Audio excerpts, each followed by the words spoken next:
Thank you very much. Thank you very, very much. Wow. And thank you, Dana. Thank you, Kid Rock, sometimes referred to as Bob. And thank you, Lee, right from the beginning. Thank you very much. What a talent. What a beautiful, beautiful song. Thank you. Friends, delegates, and fellow citizens, I stand before you this evening with a message of confidence, strength, and hope. 4 months from now, we will have an incredible victory, and we will begin the 4 greatest years in the history of our country. Together we will launch a new era of safety, prosperity, and freedom for citizens of every race, religion, color, and creed. The discord and division in our society must be healed. We must heal it quickly. As Americans, we are bound together by a single fate and a shared destiny. We rise together or we fall apart.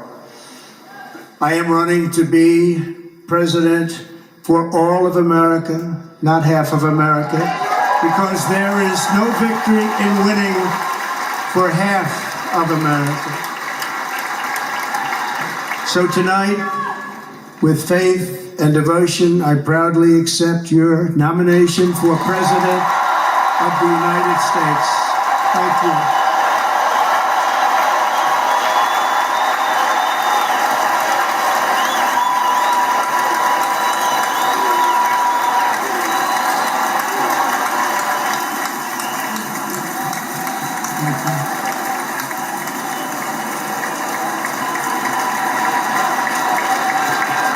Thank you very much.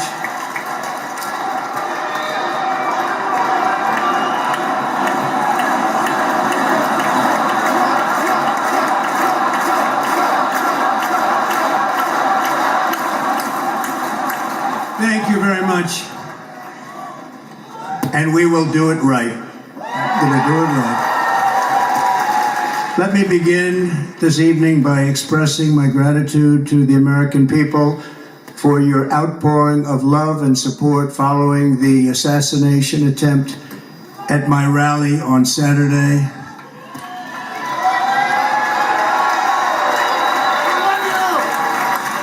As you already know, the assassin's bullet came within a quarter of an inch of taking my life. So many people have asked me, what happened? Tell us what happened, please. And therefore, I will tell you exactly what happened, and you'll never hear it from me a second time because it's actually too painful to tell. It was a warm, beautiful day in the early evening in Butler Township in the great Commonwealth of Pennsylvania. Music was loudly playing, and the campaign was doing really well. I went to the stage and the crowd was cheering wildly. Everybody was happy. I began speaking very strongly, powerfully, and happily because I was discussing the great job my administration did on immigration at the southern border. We were very proud of it.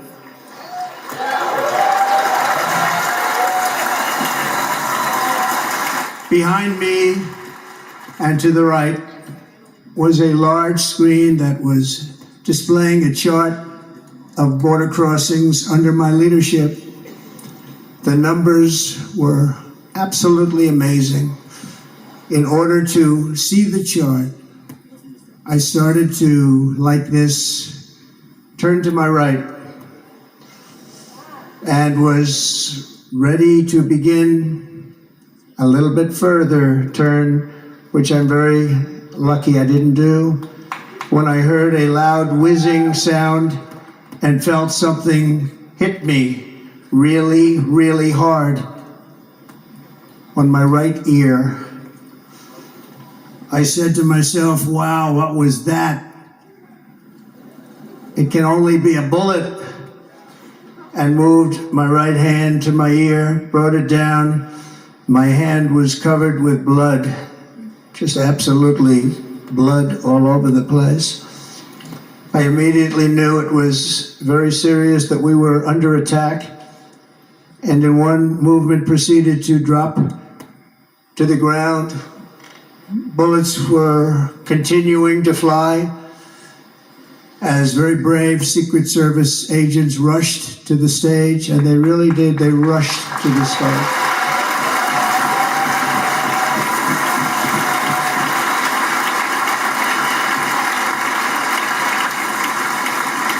These are great people, at great risk, I will tell you, and pounced on top of me so that I would be protected.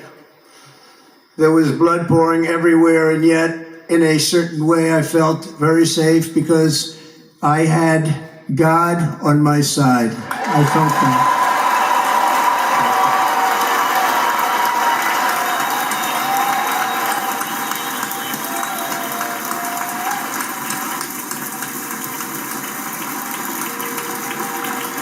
The amazing thing is that prior to the shot, if I had not moved my head at that very last instant, the assassin's bullet would have perfectly hit its mark, and I would not be here tonight. We would not be together.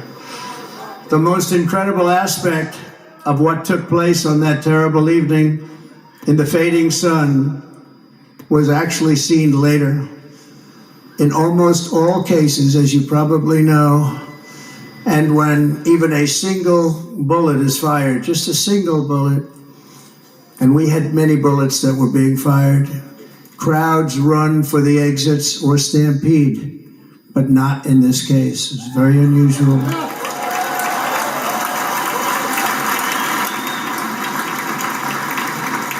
This massive crowd of tens of thousands of people stood by and didn't move an inch. In fact, many of them bravely, but automatically stood up looking for where the sniper would be. They knew immediately it was a sniper, and then began pointing at him. You can see that if you look at the group behind me. That was just a small group compared to what was in front. Nobody ran, and by not stampeding, many lives were saved. But that isn't the reason that they didn't move. The reason is that they knew I was in very serious trouble. They saw it. They saw me go down. They saw the blood and thought, actually most did, that I was dead. They knew it was a shot to the head. They saw the blood. And there's an interesting statistic. The ears are the bloodiest part. If something happens with the ears, they bleed more than any other part of the body. For whatever reason, the doctors told me that. I said, why is there so much blood? He said, it's the ears. They bleed more. So we learned something, but they just, this beautiful crowd, they didn't want to leave me. They knew I was in trouble. They didn't want to leave me. And you can see that love written all over their faces. Incredible people. They're incredible people. Bullets were flying over us, yet I felt serene.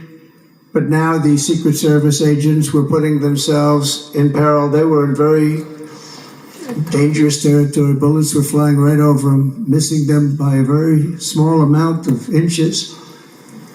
And then it all stopped. Our Secret Service sniper, from a much greater distance, and with only one bullet used, took the assassin's life, took him out.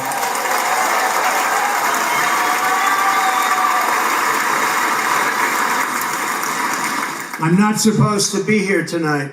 Not supposed to be here. Yeah.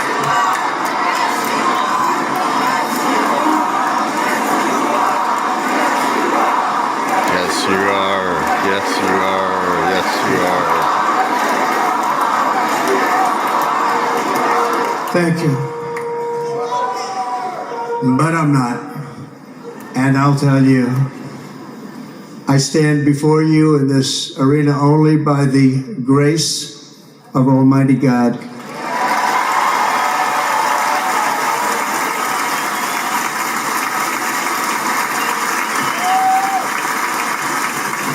In watching the reports over the last few days, many people say it was a providential moment.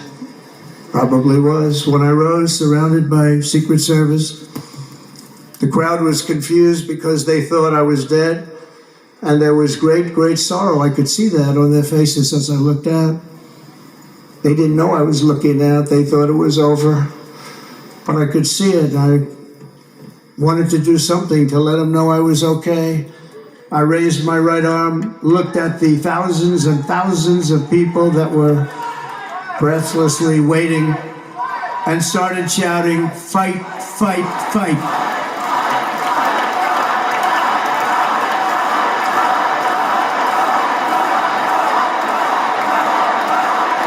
Thank you. Once my clenched fist went up, and it was high into the air. You've all seen that. The crowd realized I was okay and roared with pride for our country like no crowd I have ever heard before. Never heard anything like it.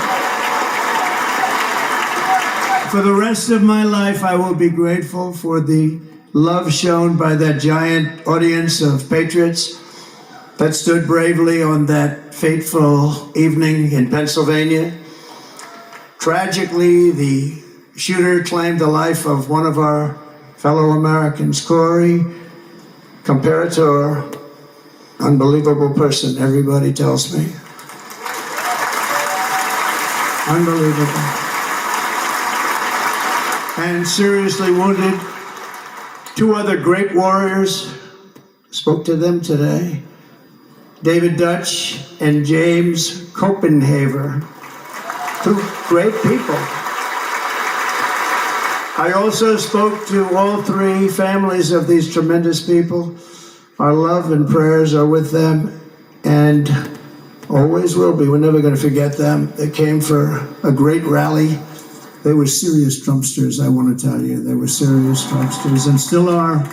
But Corey, unfortunately, we have to use the past tense. He was incredible. He was a highly respected former fire chief, respected by everybody.